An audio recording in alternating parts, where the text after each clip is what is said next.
नमस्कार दोस्तों, प्रज्ञावाणी YouTube channel में आप सभी का बहुत बहुत स्वागत है।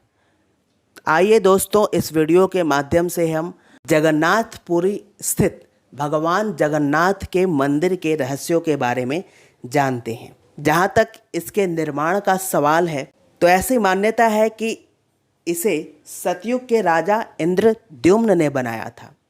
वर्तमान में जो मंदिर अवस्थित है उसे 7वीं सदी में बनवाया गया था। इस मंदिर का निर्माण ईसा पूर्व 2री शताब्दी में भी हुआ था। इस मंदिर के 3 बार टूट जाने का भी उल्लेख प्राप्त होता है।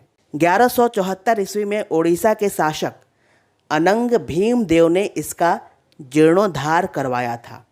ब्रह्म और स्कंद पुराण के अनुसार यहाँ पर भगवान विष्णु पुरुषोत्तम नील माधव के रूप में अवतरित हुए और सबर जनजाति के परम पूज्य देवता बन गए। इस मंदिर के विग्रह को भगवान राम के रूप में भी माना जाता रहा है। रामायण के उत्तरकांड के अनुसार भगवान राम ने रावण के भाई विभीषण को अपने इक्ष्वाकु वंश के कुल देवता भगवान जगन्नाथ की आराधना करने को कहा था। आज भी पुरी के श्री मंदिर में विभीषण वंदापना की परंपरा कायम है। बाद में नील माधव को श्री हरि विष्णु के 8वें अवतार श्री कृष्ण के रूप में पूजा जाने लगा। साथ ही उनके बड़े भाई बलभद्र और बहन सुभद्रा की भी पूजा होने लगी।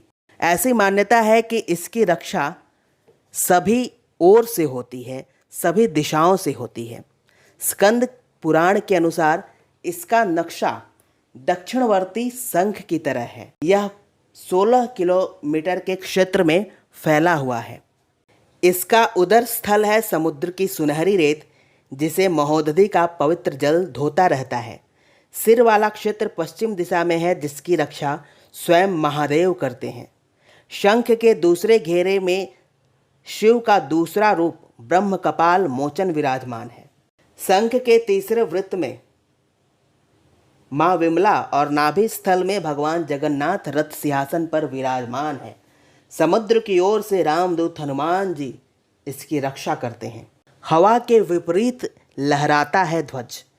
श्री जगन्नाथ मंदिर के ऊपर लाल ध्वज सदैव हवा के विपरीत दिशा में लहराता रहता है।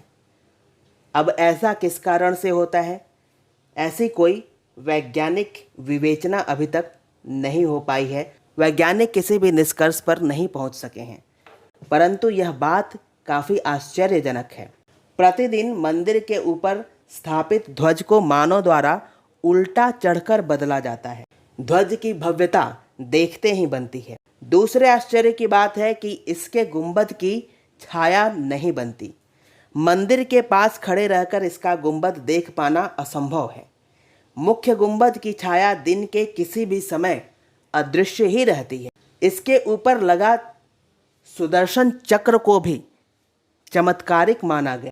अगर आप पुरी में हैं तो पुरी में किसी भी स्थान से आप मंदिर के शीर्ष पर लगे सुदर्शन चक्र को देखेंगे तो वह आपको सदैव अपने सामने ही लगा हुआ दिखे। इस सुदर्शन चक्र को नील चक्र भी कहते हैं, जो कि अष्ट धातु से निर्मित है और इसे पावन पवित्र माना जाता है। यहाँ पर हवा की दिशा भी विपरीत है। सामान्य दिनों के समय हवा समुद्र से स्थल की तरफ आती है और शाम के दौरान विपरीत, लेकिन पुरी में इसका उल्टा होता है। अधिकतर समुद्री तटों पर आम तौर पर हवा समुद्र से स्थल की ओर आती है, लेकिन यहाँ हवा स्थल से समुद्र की ओर जाती है। गुंबद के ऊपर आज तक किसी भी पक्षी को उड़ते नहीं देखा गया। मंदिर के ऊपर गुंबद के आसपास कोई भी पक्षी उड़ता हुआ नहीं देखा गया। इसके ऊपर से विमान नहीं उड़ाया जा सकता। मंदिर के शिखर के पास पक्षी उड़ते नजर नहीं आते, जबकि भारत के अन्य मंदिरों में अक्सर यह देखा गया है कि मंदिर के शिखर पर न सिर्फ पक्षी उड़ते हैं बल्कि उसके शिखर पर बैठ भी जाते हैं। इसका रसोई घर दुनिया का सबसे बड़ा रसोई घर माना जाता है, जिसमें 500 रसोइये और 300 सहयोगी मिलकर खाना को पकाते हैं और इस भोजन को भगवान का प्रसाद माना जाता है। मंदिर के अंदर पूरे वर्ष के लिए भोजन की सामग्री स्टोर करके रखी जाती है। प्रसाद का एक भी कण व्यर्थ नहीं जाता। कहा जाता है कि मंदिर में प्रतिदिन 20,000 लोगों के लिए ही भोजन बनाया जाता है, लेकिन त्योहार वाले दिन 50,000 लोगों के लिए भोजन तैयार किया जाता है। लेकिन यह भी कहा जाता है कि यदि किसी दिन लाखों लोग भी आ जाएं, तो वह प्रसाद कभी खत्म नहीं होता और वो प्रसाद ग्रहण करके ही जाते हैं। अद्भुत तरीके से तैयार होता है प्रसाद। मंदिर की रसोई में प्रसाद पकाने के लिए 7 बर्तन एक के ऊपर एक रखे जाते हैं। सारा भोजन प्रसाद लकड़ी पर ही पकाया जाता है। इस प्रक्रिया में शीर्ष बर्तन में सामग्री सबसे पहले पकती है, फिर क्रमशः नीचे की तरफ एक के बाद एक पकती जाती है। अर्थात सबसे ऊपर रखे गए बर्तन का भोजन सबसे पहले पक जाता है। समुद्र की ध्वनि।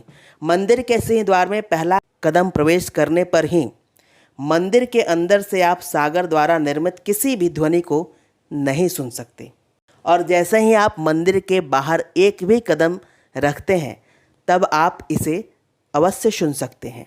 है ना आश्चर्य की बात। खास करके इसे शाम के वक्त इसे महसूस किया जाता है। इसी तरह मंदिर के बाहर स्वर्ग द्वार है, जहां मोक्ष प्राप्ति के लिए शव जलाए जाते हैं। लेकिन आश्चर्य की बात यह है कि मंदिर के प्रांगण में लाशों की कोई दुर्गंध नहीं आती, लेकिन जैसे ही आप मंदिर से बाहर जाते हैं तब आप उस दुर्गंध को महसूस कर सकते हैं। अद्भुत मूर्तियाँ। यहाँ श्री कृष्ण को जगन्नाथ के रूप में पूजा जाता है और उनके साथ ही उनके भाई बलभद्र और सुभद्रा भी विराजमान होती हैं।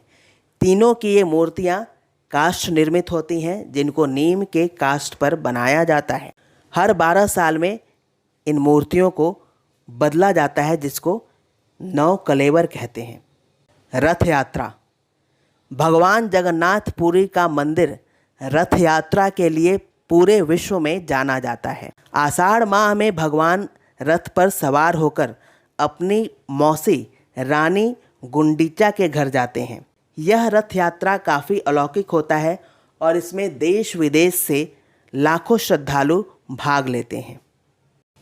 गैर हिंदुओं का प्रवेश है निषेध।